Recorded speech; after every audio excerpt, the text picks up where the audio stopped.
So why did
Thank you very much, everybody. A lot of progress is being made, as you see. And we're reopening our country, and it's very exciting. And it should have never happened. Everybody. A lot of progress is being made, as you see. Should never have happened. It could have been stopped. And we're reopening our country, and it's very exciting. It's a very sad thing never happened. 184 countries is being made. Should never have happened. But it's a great honor to have you. We're reopening our country, and it's very exciting. It's a very sad thing never happened. You're opening up your company again, but it's a great honor to have you. We're doing a reopening, but they're great companies and they'll do very well, hopefully better than ever before, and that's what we're seeing. We're seeing tremendous pent-up demand, and it's a beautiful thing to see. So it's wonderful to have America industry leaders, and that's what you are, true leaders, to the White House. You've been here before, all of you, and we've talked about it in different times. We built the greatest economy in the history of the world, and nobody even disputes that. And one day they walk in, they say, "Sir, we're going to have to close it up until we get rid of this hidden enemy, this terrible scourge." And that's what we did, and we did the right thing. We did an incredible job. We worked with the governments. We worked with states all over the country. We had no ventilators, or very few, from previous administrations. And we became the king of ventilators. We have thousands and thousands of ventilators. We're now helping other countries with ventilators. We had old-fashioned tests that didn't work. They were really obsolete. They didn't work. They were broken. And we end up, the testing has been incredible now, and to a level that nobody's seen. I got a call from President Moon of South Korea. He said, "Congratulations, your testing is just, nobody's ever seen anything like we're doing." We've tested more than all countries put together, and millions of tests, and the highest quality test. But it's great to be with you. We're joined by Matt Maddox of Wynn Resorts, Chris Reynolds of Toyota, Chris Nassetta of Hilton, Josh Bolton of the Business Roundtable, Walt Immer of Waffle House, and thanks to Vice President Mike Pence, Secretary Steve Mnuchin, and Secretary Eugene Scalia. That Scalia has very good genes. Where's Scalia? He has very good genes, that guy, I'll tell you. Scalia, he's got the Scalia genes, right? We all know what that means. We mourn, and I have to say this so strongly, we mourn every life tragically lost to the invisible enemy, and we're heartened that the worst of the pain and suffering is going to be behind us. We think we really have crossed a big boundary, and much better days are ahead. And I often say I see the light at the end of the tunnel very strongly. This demand is going to be incredible. I think next year is going to be an incredible year for our economy. I think the fourth quarter is going to be really, really good. Kevin, we were talking about that before. You maybe will say something. And we're going to be in a transition quarter next quarter, the third quarter. And I think we'll do very, very nicely there from an economic standpoint. But thanks to the devotion of the American people, the number of new cases continues to decline. The United States has now conducted nearly 6 million tests, far more than any other nation, as I said. So many tests, and so much has been learned about what we're fighting. And if it does rear up a little bit in the fall, or even a lot, we'll be able to put it out. We'll put out the embers, or we'll put out the flames. 2 weeks ago, we released guidelines to give states a real strong indication of what we want and how we want it done. We've really had a good relationship with the states. Mike Pence has worked very, very hard with the task force. He's headed the task force, so importantly, with a great group of people.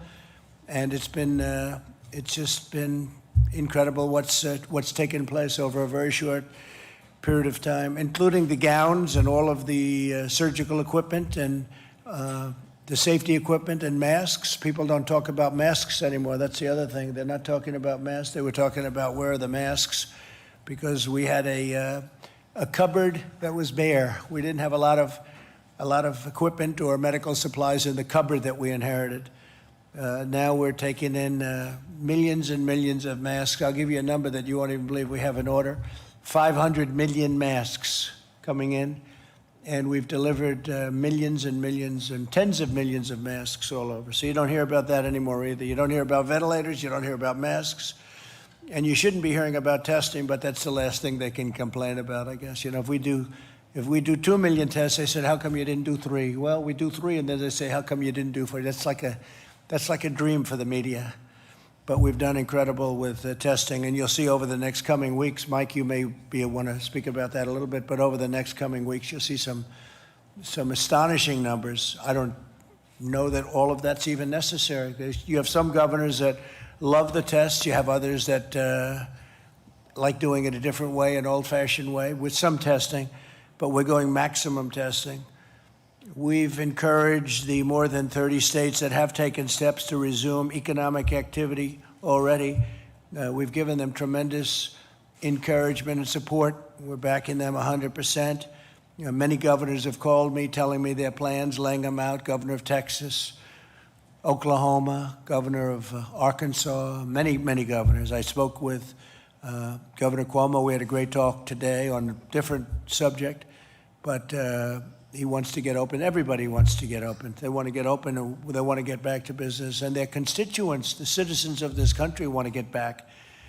And that's what's happening. So I just want to perhaps start off by introducing our vice president, and then we'll go around the table, and you'll introduce yourself and say a few words to the media. You're covered by very serious media out here. The audience can't see it, but these are the most wonderful human beings. Actually, this is a nice group. I can't imagine. We actually have a nice group of people. But Mike, if you could say a few words, please, that would be great, and then we'll go around the table. Thank you. Well, thank you, Mr. President. And I want to thank all the distinguished business leaders who are here and the literally millions of Americans that are employed at the businesses represented around this table. It's remarkable to think, Mr. President, that before the coronavirus epidemic came ashore, we had seen extraordinary growth in the American economy, not just the stock market setting records, millions of new jobs, more Americans working than ever before. But in January, when you stood up the White House Coronavirus Task Force, you said we had one mission, and that was to save lives and to make sure that that the healthcare providers in America would be able to render the level of care to any American struggling with the coronavirus that we would want our own family members to have. And thanks to your leadership, thanks to the partnership that we forged with states across the country, working with local health officials, Mr. President, as you said yesterday, we have light at the end of the tunnel. We really are encouraged by the progress in even the hotspots around the country. Cases are leveling off, and in some areas going down. Hospitalizations are declining, even in the greater New York City area. That's a testament to the American people, to the way the American people now nearly 45 days ago embraced the guidelines to slow the spread. And as we come to the end of this mitigation period, states across the country have all embraced those same mitigation and social distancing efforts. The American people have put them into practice. We've saved lives, we've protected the vulnerable, we've preserved our healthcare system, and we're well on our way to healing our land. As you mentioned, testing will be a part of how we move to the next stage. It was just on the 16th that you laid out a plan for opening up America again. And as we sit here today, I'm informed that 35 states have already released formal opening plans, many of which are consulting directly with our team here in the administration, and we're going to continue to work with all of them. Testing is a major part of it, and I can assure you, Mr. President, and the American people that we'll continue to scale testing across the country. We're doing more than 1 million tests a week now, 5.8 million tests total. We expect by next month very quickly to be at a capacity to do more than 2 million tests a week. We laid out our blueprint for testing, and as I heard again today on a conference call with America's governors in agricultural states, there's great enthusiasm for the blueprint for testing that you unveiled earlier this week, and we'll be surging supplies and resources and reagents into the states to support that increased testing. But we know that ultimately we've got to find a way to help America get back to work, and having the opportunity to hear from these business leaders about best practices that businesses are considering, whether they be restaurants like Waffle House or major corporations and hotels. We welcome that. We look forward to partnering with you, as the President said. America works when America is working, and we're absolutely committed, as soon as it is safe and responsible to do so, to partner with governors across the country, partner with businesses across the country, and open up America again. So thank you, Mr. President. Thank you very much, Mike. And just before we go around, Puritan Medical Supplies, a wonderful company, will produce 40 million additional swabs per month starting in May.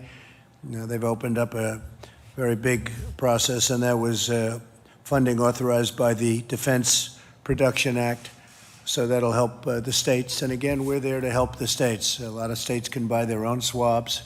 It's not that big a deal, but we're here to help them. We want them to be successful. We had, as you know, the governor of Louisiana in today, and we told that story, which has been a really great story. And we had the governor of Florida in yesterday, and that was a great story. These were just incredible what's been happening. So maybe we'll start with my left, and Chris, you want to take it and tell them about you? I know a lot about your company, but maybe a lot of people don't. Tell them the story. Indeed you do. Thank you, first of all, for inviting me back to the White House. I was thinking on the way down here today, I'm based in Washington, and I was here about 6 weeks ago. The world was a different place. We were not at the beginning, but we were in the thick of it fighting this war. And we've come a long way. We've made tremendous progress thanks to your leadership and the leadership of the administration that is represented around this table and otherwise. So thank you for that. We are very supportive as an industry and certainly as a company on reopening America. We think it's critical that that happen. The guidelines that you and the administration have outlined, we are incredibly supportive of opening in a safe and healthy way, which you and Vice President Pence just described.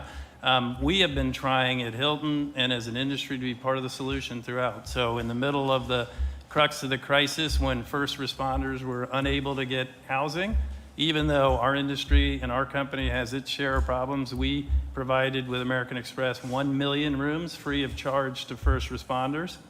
Those rooms are still being provided to first responders as they fight the war.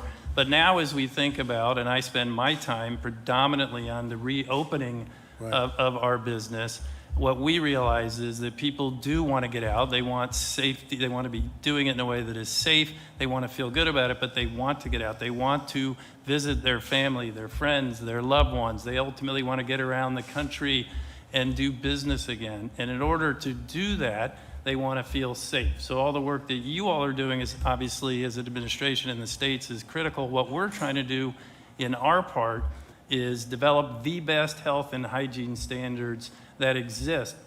So when they stay in our hotels, they feel safe. So what we launched just this week was in a partnership with Lysol, one of the most respected brands with some of the best scientists on cleanliness and killing germs, and the Mayo Clinic, one of the most reputable health organizations in the world.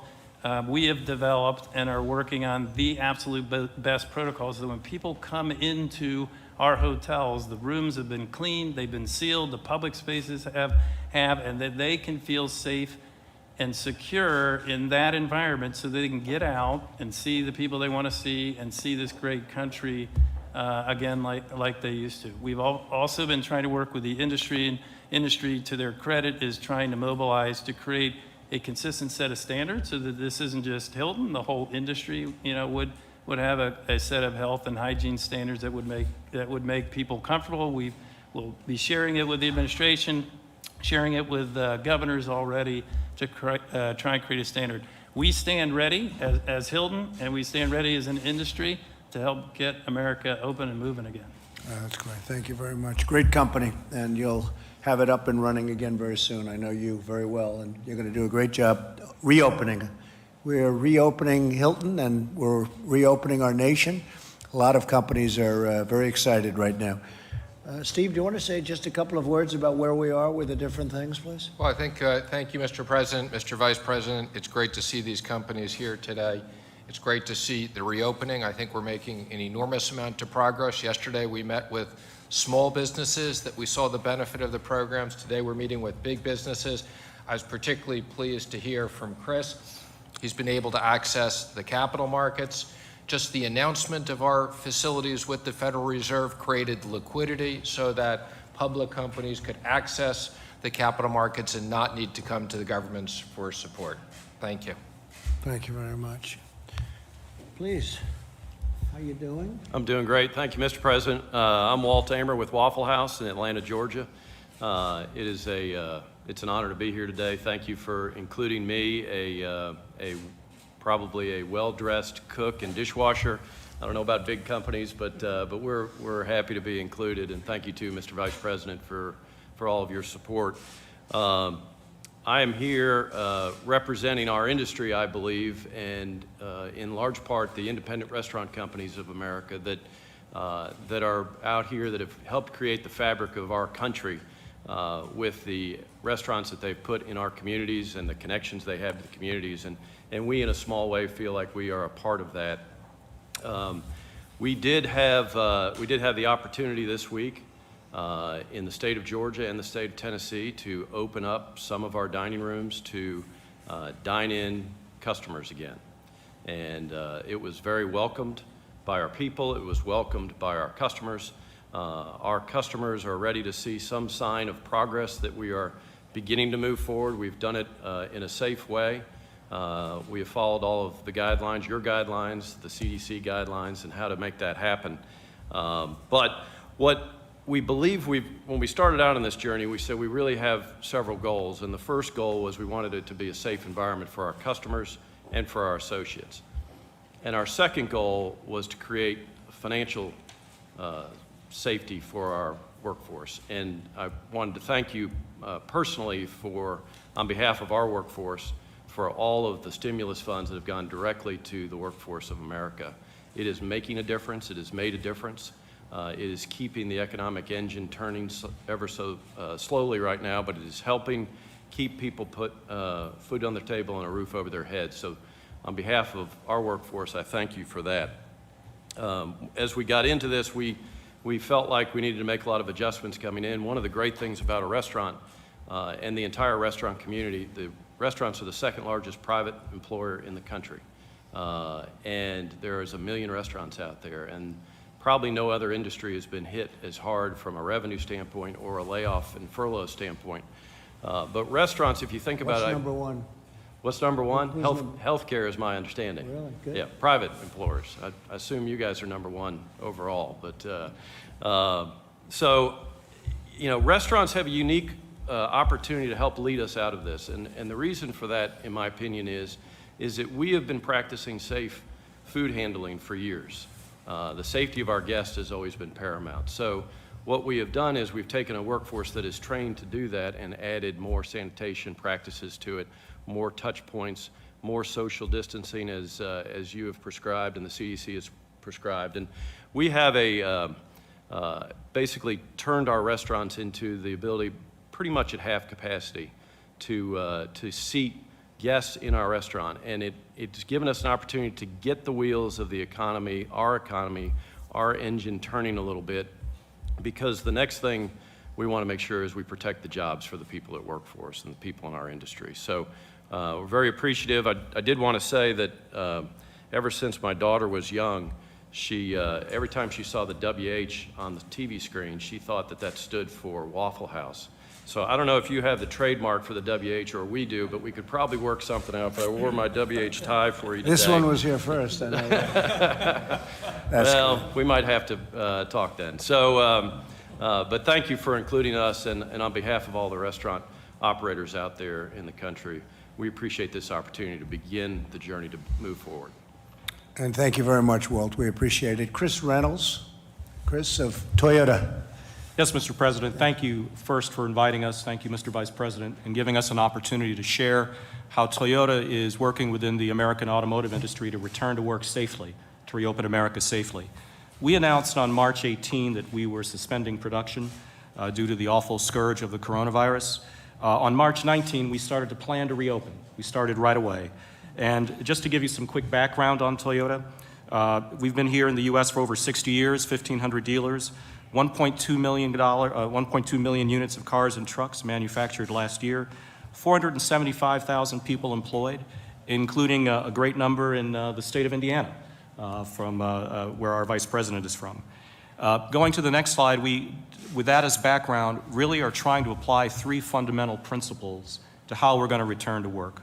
Principle number one is we need to stay connected with our team members. So every week we conduct phone surveys with all 32,000 of our factory workers, asking them how are they feeling, what's their health, what's their family's well-being, what's their confidence level in returning to work. And we also preview with them all of the new safety protocols and processes that we're going to put in place. We share pictures of the reconfigured factory workplace so they can have confidence that we're doing everything possible, Mr. President, to keep them healthy, safe, and productive. The second principle that we follow is that we've prepared our plants and facilities for safe and healthy working. So, like many here, we're engaging in marked off areas that require social distancing, the provision of masks and face shields where appropriate, daily temperature screening, as well as a daily app-based questionnaire that before you come into work asks you, how are you feeling today? Do you have any symptoms? So that we can try and manage and contain the virus. And we're using best practices not only from your own Center for Disease Control, Mr. President, but also from around the world to try and increase the safety and health of our team members as they produce. And then the third principle is we're not date-driven, we're data-driven. So our current plan is to open on May 11. It'll be a slow, gradual opening of our plants around the country, but we're flexible. Every plant will be different. We'll have staggered shifts. We'll do many other things to comply with the Centers for Disease Control guidelines, and our goal is to prioritize team member and health. Mr. President, one final point. We all know that our team members live in communities. It's not just the workforce that they're in communities. So what Toyota has done is it's tried to support the communities in which our team members live, including manufacturing 500,000 face shields just since the start of this crisis, right, to distribute to healthcare centers, nursing homes, first responders around the country, so that our team members can feel that we're also part of the community. And we've also put together, just released yesterday, a community service announcement aimed at those communities of color that have been particularly impacted by the lethal nature of this virus. This announcement includes celebrities encouraging everyone to engage in safe practices promoted by the Centers for Disease Control. So we think it's a holistic process. We think it's also a process that requires commitment, and thank you for the commitment that your administration has demonstrated. We're going to get through this as a family, Mr. President. Thank you. So, Chris, what's Toyota doing in Japan? Are they open? Are they semi-open? What's happening in Japan? Mr. President, in Japan, the situation varies prefecture by prefecture. It depends on the plant.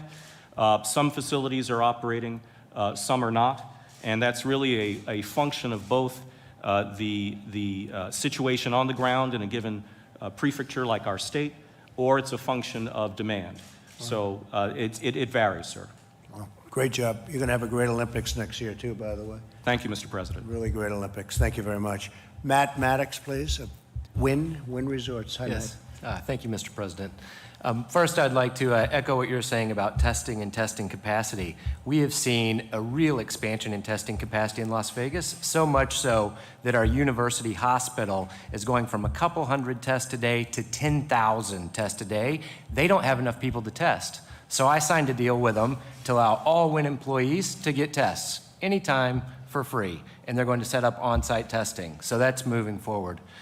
We also, during this time, decided to pay all 15,000 of our employees, from housekeepers to head of sales. Right. And we did that because I thought that could help accelerate the economy. So as an example, we took our call center, and we've had our call center team up with the health district to become contact tracers. We tripled the amount of contact tracing ability on us for our state to get that moving. Great. And we published a 23-page plan for the whole world to see 10 days ago that lays out exactly what we think a strip opening would look like. We have thermal cameras at our entrances. We have company-supplied PPE. We have just about every UV technology that you can think of for disinfectant. So we're ready, and I'm encouraging our state that we need to begin a phased approach and get back to business. So, Matt, when do you think the Las Vegas Strip will be opening? Do you have any idea?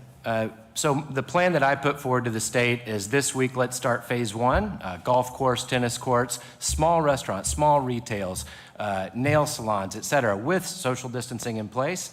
Judge the benchmarks that we've prepared. We prepared 3 benchmarks based on disease growth, ICU capacity, and testing positivity rate. We're gonna have them out there public every day. If we're inside those benchmarks in 3 weeks, then on Memorial Day, I would hope that we're open. And you have a lot of excess testing capacity. That's great. We do. Others have said that, too. We do. Ron DeSantis said it yesterday. So all 12,000 of our employees in Las Vegas can now go get a test. That's fantastic. Thank you very much. Great Sure. job.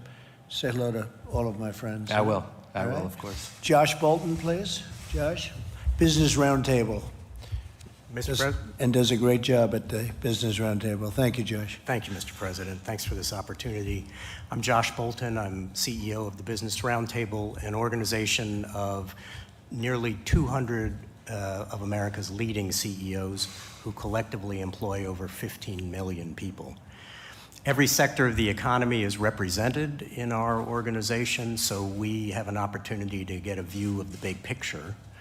And Mr. President, we don't need to tell you that right now the big picture is very challenging. We're facing the largest economic crisis certainly in our lifetimes, and all of our members are keenly aware of that. We think now is the moment that it's critical that the country start getting back to business as rapidly as possible, not just for the health of the economy, but for the health and well-being of all of our citizens in our country. Successful reopening will depend, as the other panelists have said, on a lot of different elements, and if I may, I'd like to highlight 3. Top of the list is safety first. Business Roundtable companies are all uniformly committed, above all, to protecting the lives and the well-being of their employees and their customers. And that means following sound public health guidance like the guidance that has issued here from the very capable people on your team. At Business Roundtable, all of our members either already have in place or are formulating careful plans for responsibly transitioning back to work, like the plans we've heard about just now this afternoon. They're devising new measures around personal protective equipment, cleaning procedures, virus screening, ongoing social distancing in the workplace, all of the things that you know about, and they all seem to be excellent plans. Which takes me to my second point, which is consistent guidelines. No matter how good every company's transition plan is, and we've heard a lot of good ones here this afternoon, public confidence will be undermined and the speed of the reopening will be dramatically slowed if we're all doing different things. And that's why the Business Roundtable has called for clear, science-based guidance from the federal and state governments on appropriate safety measures in multiple workplace and commercial settings at different stages in the progression of the disease. The White House guidelines, Mr. President, that you highlighted in your first slide, the ones that came out 2 weeks ago, are an excellent start in identifying a common set of phases for dealing with reopening. And a number of states are off to a really good start in identifying recommended safety measures in each of various different settings. Now we think, since we are now on the cusp of many places being ready to reopen more fully, we think more specific guidance is needed. And so on Friday, we sent to the Vice President and to all the governors a set of recommendations on the kinds of consistent guidance our businesses feel is necessary for the safest and fastest reopening. And we're grateful for the chance to engage with the Vice President's team and all of your task force on those issues. And I should say, Mr. Vice President, that everybody in your administration, despite the heavy burdens on them, has been very receptive to taking advice from the business community, and we're very grateful for that. Final point, ample testing and monitoring. The only thing worse than an unnecessarily slow recovery is a reversed recovery. So to avoid serious setbacks, as our businesses reopen, we need to stay vigilant, identifying rapidly and isolating new COVID cases and carefully tracking the spread of the disease, as I know your team is working very hard on. The robust testing and other forms of monitoring are the keys to the vigilance. And they'll also teach us what's working and what's not working and allow us to make adjustments. It'll take a while for our economy to return to normal, but the traditional American virtues of vigilance, adaptation, and innovation, we are confident will see us through and get us to the other side of this crisis as safely and rapidly as possible. Thank you, Mr. President, for this opportunity. Thank you very much, Josh. That was great. The numbers, when you look at the stock market today, the enthusiasm is great. It's up very substantially, as you know. And I think people are seeing a very big year coming up next year, and I think they're seeing a very big fourth quarter. Larry, would you like to say, Larry Kudlow, a few words, please? Just a few words. Thanks to everybody, Mr. President, Mr. Vice President, and all the business folks, and my friend Steve Mnuchin. This is a tough one. I've been around a while. This is a tough one, and the contraction's going to go on for a bit. But I like what I hear around the table, and I agree with the President. We will see a growing, recovering economy by summertime and the back end of the year, and it's going to extend into 2021. That's what I think is going to happen, and I think the stock market is signaling some of that. I wanted to buck it over to my dear friend and colleague, Kevin Hassett. He gave it to me over in the Oval yesterday. I want to send it over to him today, but I appreciate it, Mr. President. Thank you, sir. Thank you, Larry. And Mr. President, Mr. Vice President, I think when I first came back in early March, that it was clear that you had a first objective with respect to the economy of building a bridge to the next shore, the other shore, when we could restart the economy. And it was really massive fiscal action that made it so that a day like today could be possible, whereas you look around, there are all these businesses that have the wherewithal to start up. And it's because they've stayed connected to their employees. The checks that we've mailed to citizens means that there's going to be demand for their products. And so the big negative numbers that we're going to be seeing over the next few months don't necessarily mean what they would have meant absent all those policies. And so I think that we all have a great deal of optimism about how quickly the economy can come back, and it's precisely because of what we see in the room today, that people have come up with plans based on the guidance that your task force, Mr. Vice President, have given that make it so that they can operate safely, and they're gradually across the country opening up and getting back to work, and they're able to do so because of the lifeline that you, Mr. President, threw them with all of the first three phases of fiscal policy. Thank you. And it's great to have you back, too. Very talented guy. At least you made a lot of good predictions, and your predictions all turned out. Between you and Larry, it's a tremendous team. Thank you both very much. Gene, Secretary of a very important thing called labor. What's more important than labor? Well, it is so important. And, Mr. President, I was pleased to be able to tell you earlier today that as of yesterday, all 50 states in the District of Columbia are now offering the additional $600 in unemployment insurance that was Right. part of the CARES Act that you signed last month. This was an additional benefit on top of what the states were already making available in unemployment, and one important part of your program to support workers during this difficult time. As you know, the states have had some challenges with their computer systems. We've been working with them. This is not declaring victory on all aspects of delivering those unemployment benefits, but it is a milestone I wanted to note.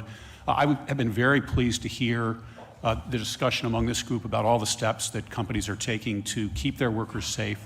I think we all appreciate that confidence on the part of workers that they will be safe in the workplace is going to be an important part of the reopening, as well as confidence on the part of business about what needs to be done, and that when those steps are taken, they will have satisfied their obligations.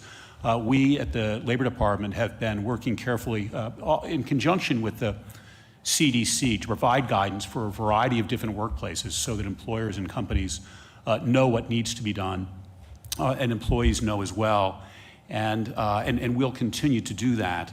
We're also receiving complaints from workers who worry about safe work conditions, or that they might have experienced some adverse action for raising safety concerns, and we'll look into those, and we have the tools that we need from an enforcement perspective if workers' rights aren't respected. But I'm so heartened to hear the steps that businesses want to take and are taking to support their workers. Just a last observation, Mr. President. As you and the Vice President said, just weeks ago, we were enjoying such an extraordinary economy, and there were reasons for that. There were policies that you'd put in place, lower taxes, deregulation, that were vital to what we enjoyed before. Right now, we're in a period of very important government intervention. We need that.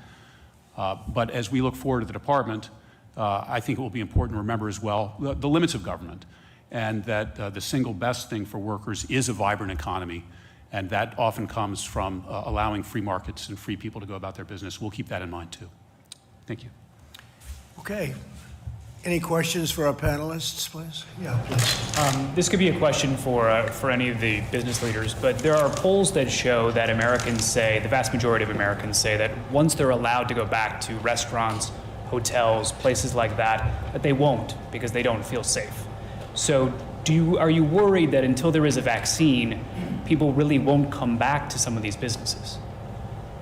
Of course we worry about it, and we see some of the same polling, and we're talking to our customers by the tens of millions, hundreds of millions. Last year we served 180 million people, so we have a pretty big and extensive customer base. What we're hearing from our customers is that they're desperate to get back out and move around and see their country again and see their friends again. They obviously want to do it in a safe and healthy way. And so I think our customers are saying they're looking for the government, both state and federal government, to focus on testing so that they understand, what real mortality rates are, as work has been done with the Stanford test and the data in Norway and other data points that are coming out as the administration and states do more and more testing. I think our customers, what I'm hearing from our customers, they're starting to understand, while every life is precious, that the reality of the ultimate mortality rates here is probably much, much lower than had been estimated. And if they are old and infirm, that they have great risk, and those people should be protected. But if they're not, they have probably are at a very low risk. They're then looking for, which is why we launched this week Clean Stay, and while we're working with our industry, they want to know that people are being responsible, right? They want to know that we are doing the testing, the social distancing, that we are using protocols and PPE in protecting our employees so that they can protect customers, that we're being very thoughtful and sensible that when they do come and stay with us or they enter into a restaurant where we've always had good hygiene, as you heard earlier, we are, you know, our people are trained to have good hygiene, but we up our game so that when they're with us, they feel safe. So I think it's a combination of those things that are happening of broadly understanding the real risk that they have and then mitigating that risk even further by the specific actions that we all take in our places of work with our team members and thus ultimately with our customers. I haven't seen that because I will tell you, to me, I think there's a tremendous pent-up demand for people. I see it in Texas where they have lines going into stores, and a couple of restaurants, I guess, opened, and they literally have long lines. I think there's a tremendous pent-up demand. I've been at the White House now for many months, and I'd like to get out. As much as I love this is the most beautiful house in the world, in my opinion. But I think there's just a great demand to get out and, you know, get our country going again. And that includes going to restaurants and hotels. And I think you're going to find, Chris, that you're going to do a lot of business that you're not even thinking about. I'm seeing it. I feel it. And I've felt a lot of things over the years, including, gee, I think I can win for president, you know. And frankly, I really feel that next year is going to be a very good year economically. We're going to be back in business. So we'll have to see. I mean, only time will tell, but there's a lot of good feelings and a lot of good decisions have been made by a lot of very talented people. So I'm feeling very much that it's going to be very successful. For you, Mr. President, do you want the FDA to issue an emergency use authorization for remdesivir? Well, it's a big thing, what happened just recently, where they came up with something that has a very substantial percentage. You know, it's a building block. Tony said it today. I thought it was very well expressed. He said that's a building block. That means it's a very substantial chunk of a step. And that's a building block to the ultimate step. That's a big building block when you hear, I guess, 31%. So it was very good. Yeah, I want them to go as quickly as they can. Stephen Hahn, Dr. Hahn, has been incredible at the FDA. He's getting things done at record time. There's never been anything like it. And yeah, we want it. We want everything to be safe, but we would like to see very quick approvals, especially with things that work. Thank you. Mr. President, Mr. Bolton and others suggested that they'd like to see federal guidelines for some of these companies, explicit federal guidelines for some of these companies and factories opening back up. So far, you've given a lot of discretion to companies and states, but is that somewhere where you'd be willing to step in and do more? Well, we will step in if we see something wrong. We have given discretion to the governors. I've become very well acquainted with the governors. You have some very talented governors, frankly, and probably some that are a little bit less talented. That's okay, but it's a very talented group of people. And they're working with us. We're helping them, whether it's ventilators or swabs that they can't get, we're there. And we've taken in billions and billions of dollars worth of equipment and distributed to the states. And, you know, you've heard the calls, and we have no problems. We're doing really well, and we're backing them up. But we want the governors to call those shots. If we see something that we don't like or that's bad or that's unsafe, we'll stop it immediately, okay? What might the new normal look like 2-3 years from now? Say restaurant workers, hotel workers, might they be required to wear masks, that sort of thing? What would the new normal look like? No, I don't see that. I see the new normal being what it was 3 months ago. I think we want to go back to where it was. I mean, when I look at a baseball game, I want to see people right next to each other. I don't want to see 4 seats in between every person so that the stadium becomes 25% of its original size. No, I want to see the NFL with a packed house. I don't want to see NFL with 3 seats in between people.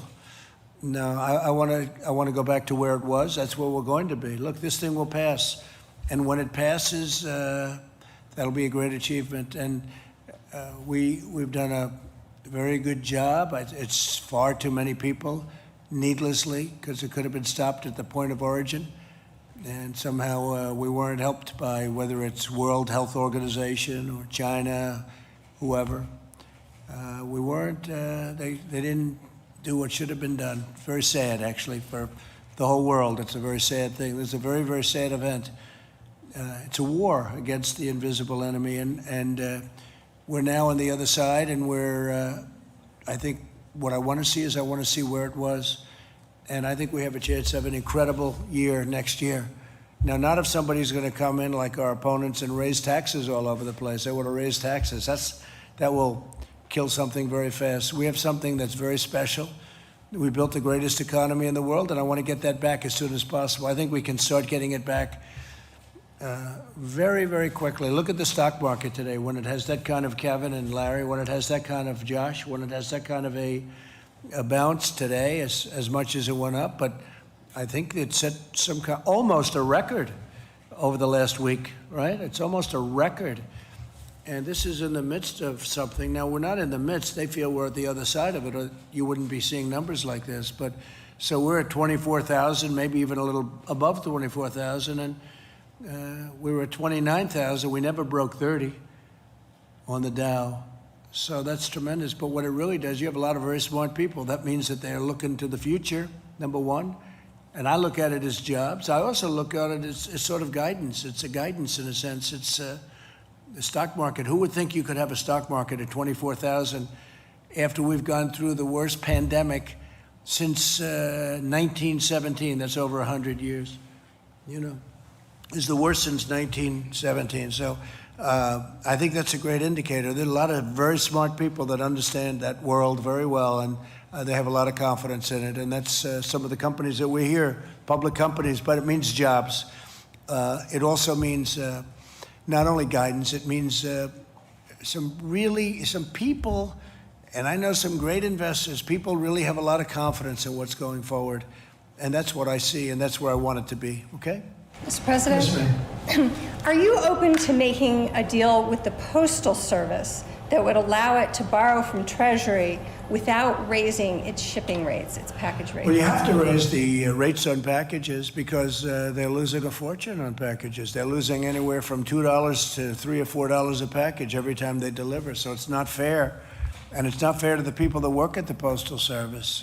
You have some of these companies, the internet retail, you look at that, and they drop millions of packages on the post office. The post office delivers a package, and every time they deliver a package, they lose from $2 to $5 a package. And what kind of a business is that? And you could never replicate the post office. The post office is massive, but they've got places in little sections of our country that no company could ever go to. That took hundreds of years to build the post office. And when you look at the size of it and you compare it to companies, it's much bigger than companies. I mean, much, much bigger. There's no company that's the size of that. No, we want to stabilize the post office, and the way you do that is these companies are going to have to pay more, not the people. We're not looking for the people, but the companies are going to have to pay a percentage of that loss. You can't do that. The government shouldn't have to do it. I think the post office wouldn't it be great if it could, after so many decades, break even? But we're making a lot of people rich and a lot of companies rich by subsidizing these companies. On top of that, they don't pay the same taxes as a retail store. It's very unfair to the retailers. You look at these stores, the retail stores are being just clobbered, and there are so many disadvantages. But no, when we deliver a package at the post office, every package it delivers, they lose a lot of money. And that's not fair. Those companies should pay for it. Steve? The President, over a year ago, asked us to chair a postal task force to look at restructuring. A year ago, we didn't have any Board of Governors. We now have a Board of Governors that's overseeing it. They're conducting a search. We look forward to hearing the results of the new postmaster, and we think this is a business, and the people at the post office will have a terrific opportunity. And we're protecting our post office, by the way. And we always will. But we want our post office to be successful. We don't want it to be a laughing stock and a stupidly run organization the way it's been for so many decades now. It's ridiculous. And then we make other people rich. We make other people rich because we're willing to deliver packages at a fraction of the cost. So other people gain by it. And by the way, and you're hurting a lot of other people because you're hurting retailers. You look at stores where the stores they have to pay rent and taxes and all sorts of things that these companies don't have to pay. So it's not a fair situation. We want to take care of our taxpayers, and we want to take care of, very, very importantly, the people that work at the post office. Yes, please. Mr. President, if there is another round of aid for the states and communities, are you going to try to restrict that aid from going to sanctuary cities and states? I don't think you should have sanctuary cities if they get that kind of aid. You know, if you're going to get aid to the cities and states for the kind of numbers you're talking about, billions of dollars, I don't think you should have sanctuary cities. And by the way, the people that have sanctuary cities, they don't like it. I think politicians like it a lot more. I go to California, I go to lots of different places, and I have people with a very liberal bent saying they don't like sanctuary cities. They don't want criminals to be in sanctuary. They want security. They want safety, and they want borders too. They don't want people pouring across into our country. And I was there a long time ago. The wall is up to 175 miles built now, and the numbers are incredibly good because all of that 175 miles, nobody comes through. Nobody even comes close to coming through, unless you have a climber of Mount Everest. But even they don't. It's not even easy for them, Josh. So it's been good. But very important for you, we want our farmers to be able to get the help, and we work it so it's actually easier for them to get in. They've been taking some people that they've had for years and years that come with the crops and everything else, and that really have been great for the farmers. And we want that to continue and actually continue at an easier pace. We're working it so it comes in, so that kind of help can come in even easier, which I think you have to tell your people. Could I just follow up and Yes, ask please. explicitly, will you seek to prevent that next round of aid from going to sanctuary states and cities? Well, number one, we shouldn't have to pay anything anyway, because all they do is make it very hard for law enforcement. So that's number one. But I think in the bigger picture, I don't see helping cities and states if they're going to be sanctuary, because all sanctuary means to me is it's protecting a lot of criminals and others, many people, but there are criminals. And you write about it all the time. I see stories every day where somebody's being totally protected. ICE can't get to them. Law enforcement can't get to them. You look at law enforcement hates sanctuary cities. We want a safe country. We don't want people that are criminals and criminals from other countries in many cases protected, and you can't get to them. And then we're supposed to make massive payments to those states to bail out what they've done wrong over a 25-year period. So we'll see. That'll be a subject that will be discussed, certainly, sanctuary cities. I think maybe it was brought up yesterday, and I made the statement, and people were surprised to hear it, but they shouldn't be surprised. Okay? Thank you. Mr. President, when would you like the country to fully be reopened to the way it was before, as you mentioned? Well, we talked about it, and very strongly Josh mentioned safety. Have to have safety. But at the same time, people want this country open. The people here want it open.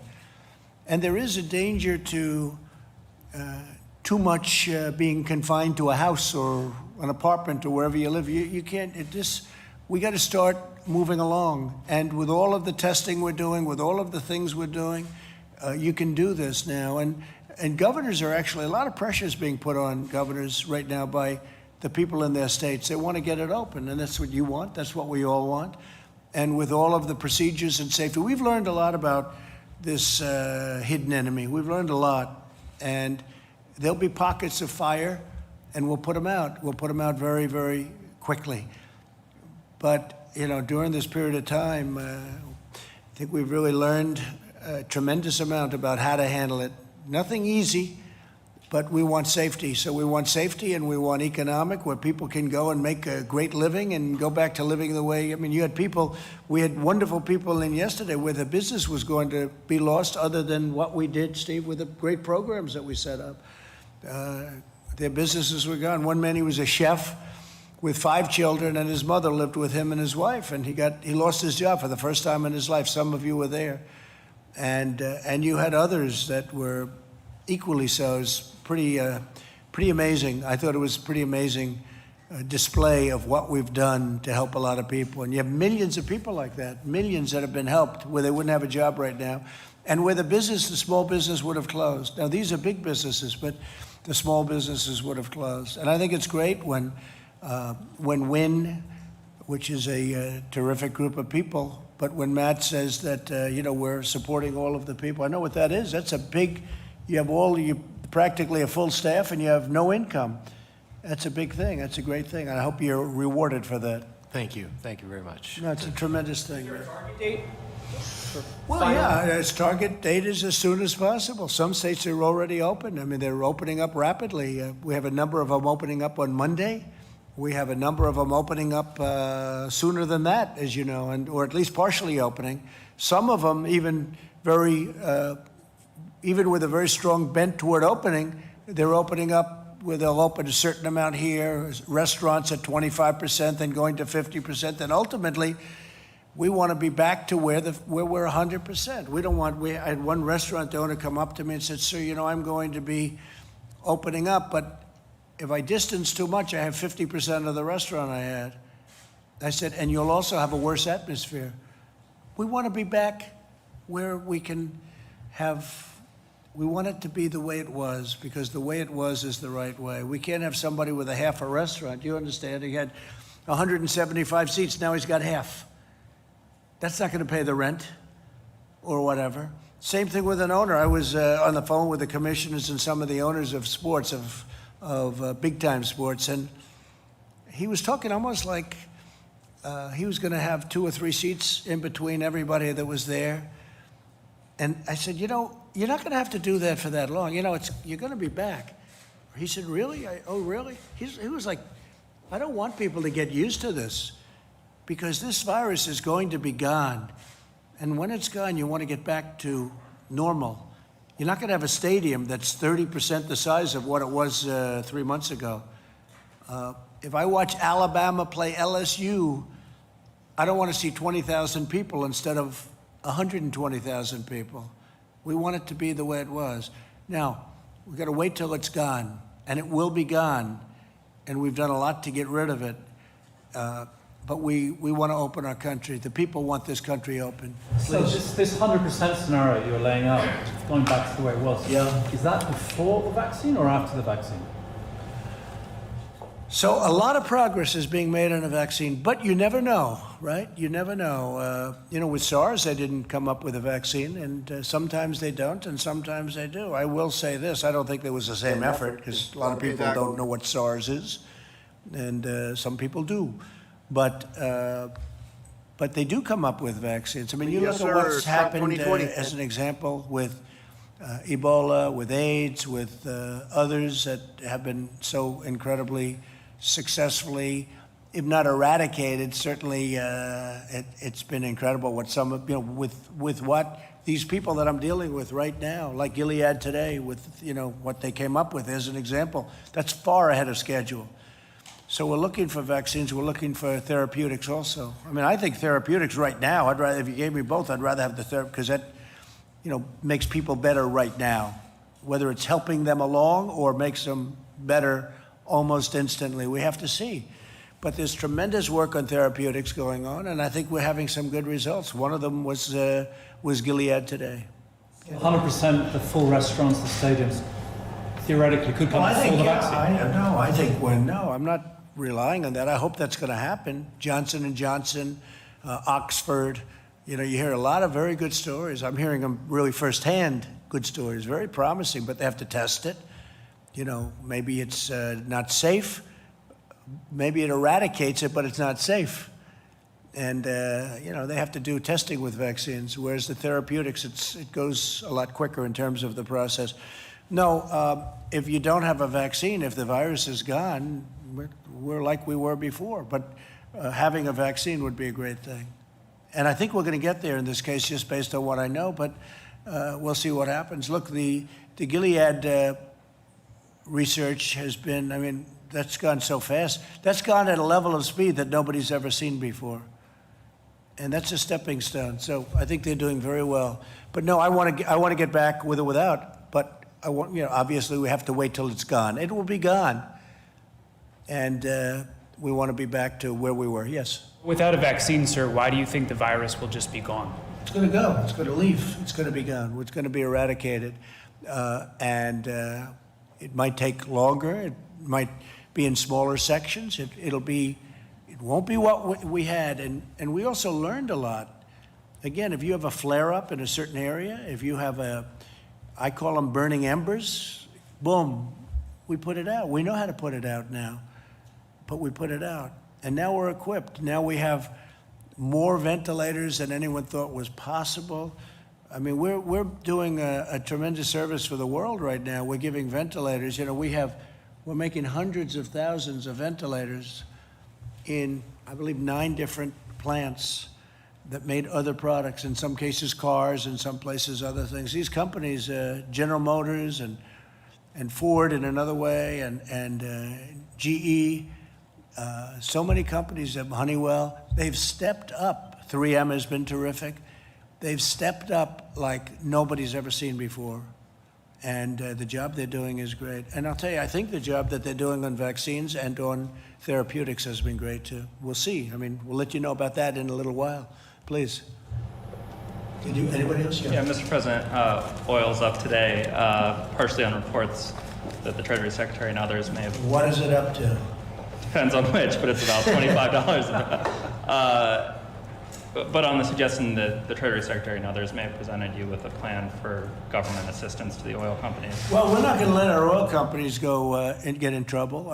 It's not their fault that they got hit by 50% less volume in one day. You know, one instant, all of a sudden, these very great companies are employing all these people. So I'm talking to Steve, and you know, we just saved the airlines. The airlines were having the best year they've ever had.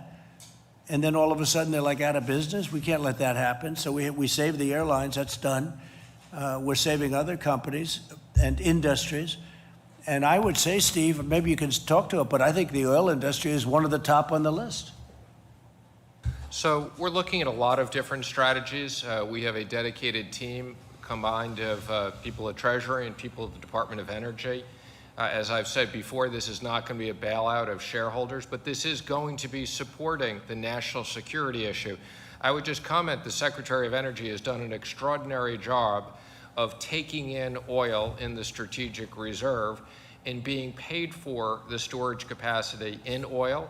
We're also exploring potentially having the ability to store another several 100 million barrels. So we're looking at lots of different options. We're in touch with lots of people around the world, and the President is determined that we protect the national security interest and the jobs. Announcement this week about. Well, we had a very interesting thing because we had a lot of capacity, meaning you can fill it up in the national strategic reserves, and you know, it wasn't full. And we made a great deal. If you would have told us that we could have had that filled up, or it's on the way to being filled up at the kind of pricing that we're talking about, I would have said, you have to be kidding. We're talking about 19, I'm not sure Chris is going to be happy about this because it doesn't pertain to the hotel business, don't get scared, but you know, we're talking about like 1952 pricing. It's unbelievable. It's prices that are so low. And in some cases, we're storing oil and getting paid for storage because we have a tremendous capacity for it. So what's happened with the strategic reserves is incredible. And additional aid might be announced this week, or do you have a timeline for that? Say it. Additional aid might be announced this week, or do you have a timeline for it? On that? For oil companies. Well, you mean a plan to help them out? Yes. I would say shortly. I mean, right now we're dealing with some of the big ones, but the big ones are very strong. They've been very strong over the years. I think that they're not going to have the problem. But we have a lot of great people and a lot of great jobs in Texas and Oklahoma and North Dakota and other states that are great. It's energy. It's not. I don't even call it oil. I call it energy. This is the backbone of the world, really. You know, you can talk all of the green. I'm all for green. But the green can't power these massive factories that are being built in this country. It just can't. The windmills aren't going to be able to do it. And solar's not going to be able to do it. I love solar, but it's not going to be able to do it. And, you know, we're getting it for the right price, but we're not going to we're energy independent. We're not going to let our energy industry down. We're not going to let them, and it's not our fault. It's not their fault. But we're not going to let anything happen to them, so we're working on that very hard. I think protecting energy and energy independence to me, that's a very big part of what happened. You know, energy has really helped me turn this country into the economic power that it's been. And we're not going to let that go. And sure, it's going to have a couple of bad years. We have a tremendous oversupply. The reason we have the oversupply, though, number one, it was a very efficient business. And but the reason we have it is because the demand got cut in half one day by this plague. One day, all of a sudden, take a look at the roads. It goes from packed highways, everybody traveling, going all over, to no cars on the road. I mean, that was 25, 30% right there. But then there's other things, factories that aren't working right now because of this. We did a great thing last night, using the powers that we have to make sure that the processors and all of the delivery of our food chain, that it was protected and safe. And those people, we were on the phone with all of them this morning, pretty much all of them, as you probably know. They were cheering, literally cheering over the phone. We did some good moves, not money moves so much as common sense moves, because they were being hurt by stupidity. And we have them really back online. So I think that we put out, that's called burning embers too. We put out a fire. So there'll be plenty of meat and pork and everything that you want, yeah. And Mr. President, you said you were anxious to get out of the White House. Might we see some travel in the next week or so? I think so. I think I'm going to Arizona next week, and we look forward to that. And I'm going to, I hope, Ohio very soon. And we're going to start to move around, and hopefully in the not too distant future, we'll have some massive rallies and people will be sitting next to each other. I can't imagine a rally where you have every fourth seat full, every 6 seats are empty for every one that you have full. That wouldn't look too good. No, I hope that we're going to be able to do some good old-fashioned 25,000 person rallies where everyone's going wild because they love our country. Okay? Do you expect that to happen? Well, I'm going to Arizona, and that's a little bit different. That's having to do with industry, because it's too soon for the big everybody get together and stand next to each other crowds. But that'll be next week. I don't know. It'll depend. It also depends on states. You have different states. Some states are really in great shape now, and some states will be in great shape. But a lot of progress has been made. It's pretty incredible. Even if you look in New York, I spoke with Governor Cuomo at length today, and they're on that other side of the curve, a lot less. It's been hit very hard.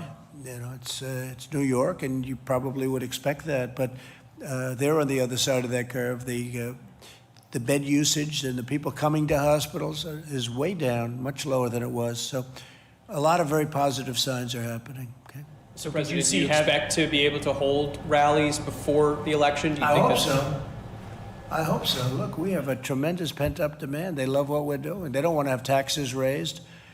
They don't want to have stupid things happening. They like the trade deals. We've made great trade deals. I mean, the greatest trade deals ever made in this country. And that's what they want. And we have a lot of them that were lined up and ready to be done, right, Kevin? We have deals that were lined up with countries ready to be done that were so good for our country, so good for our workers. And then this scourge came along, and, that's the last thing people are thinking about right now. It's, we put them on hold for a little while. But no, I hope to see football games and baseball games and basketball. Now, for basketball, you're going to have a little bit of a time. I don't know what they're going to do. Maybe they'll be able to play sort of toward the finals or the playoffs or whatever they're doing. I saw baseball's doing something very unusual. I don't know if I agree with that. I'd like to see the Yankees play at Yankee Stadium. I see they have some ideas for baseball that are very different. I guess I'm a traditionalist, but I think they'd be able to play at Yankee Stadium with obviously smaller crowds, and then the crowds would start to build as things get to be a little bit better. But no, I think you're going to see some big things happening. And again, this is going away. I think we're going to come up with vaccines and all, but this is going away. And when it's gone, we're going to be doing a lot of things. And again, you have to look other areas. There are areas, we all look at New York and we see New York, and New Jersey and some of these very high-density places where they're doing a very good job. It's just, it's not easy. But you have areas that are really at a very low point and really heading, I always say, heading south quickly. And that's what we want. So we'll see how it all works out. I think it's working very good. How about one more? Anybody else? Just on that point of this going away, not to belabor the point, but isn't it going away because people are staying in their homes and people are not traveling, and once they come back out, there's no evidence that it would go away? Maybe that's it. And I cannot tell you how dedicated the people of this country have been in terms of that. Yeah, one thing, if you stay in your home, you're not catching it. If you stay in your place and you don't go out, and which is what people were doing, but they want to go out now. They want to get back, and they want to do what they have to do. And some of the facts are coming out, and we did all the right moves. I tell you, we wouldn't do. We were talking to Mike before. If we didn't do what we did, you would have had 1 million people die, maybe more, maybe 2 million people die. And if you think that we'd be at 65 or 70 or 60 or whatever the final number would be, 1 is too many. I always say it, 1 is far too many. This should have never been allowed to happen. Should have been stopped a long time ago before it ever got here or to other countries. But if you really think about it, you could have had, I take a look at Elmhurst Hospital, or I take a look at some of these places that I know growing up in Queens, and I know Elmhurst Hospital, I know these places very well, like the back of my hand. And you'd see body bags lying all over the hallways and outside and going into refrigerated trucks. And multiply that number by 10 or 20, if we didn't do what we did, it wouldn't be acceptable. It wouldn't be sustainable. Nobody would have accepted that. It would have been a terrible thing. We've done it right. I can't believe how incredible the American people have been, because they went out and they really did this, Chris. When you think they went out and they did what they had to do. Every once in a while, a country like Sweden will be thrown out, or Brazil. Now, Brazil's having a hard time because they're having a hard time. But Sweden, the people in Sweden, they're not running around and shaking hands and hugging and kissing each other. The bars are closed and the people are staying in the house. The prime minister doesn't have to say in Sweden, stay in your house. The people stay there automatically. And, they're using that as an example. But they've been hit hard. But again, you call it automatic. I mean, it's automatic distancing, it's automatic protection. But places were closed, the bars were closed. You can't stand at the bars, you can't do certain things. What we did is a great tribute to this country. But if we lose 65,000 people, it's so crazy to say it, it's just so horrible.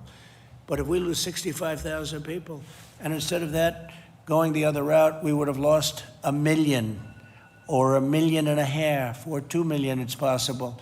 It's possible that you lost more. But could you imagine, look how horrible it is to lose 65 and then multiply that times many, many times. That would not be sustainable. So I think with all of that, I want to just thank everybody, and I want to thank these business folks are just tremendously talented people. People have no idea how talented they are, the job they do, and we're getting our way back, I think, much faster than people think, and I think it's going to be a much more successful launch than anybody would have thought. I really think next year is going to be a tremendous year. And I think the fourth quarter is going to be, Larry, I think the fourth quarter is going to be fantastic. I can feel it. I feel great. Thank you. Yeah, I can feel the demand. It's going to be really fantastic. Thank you very much, everybody. Thank you.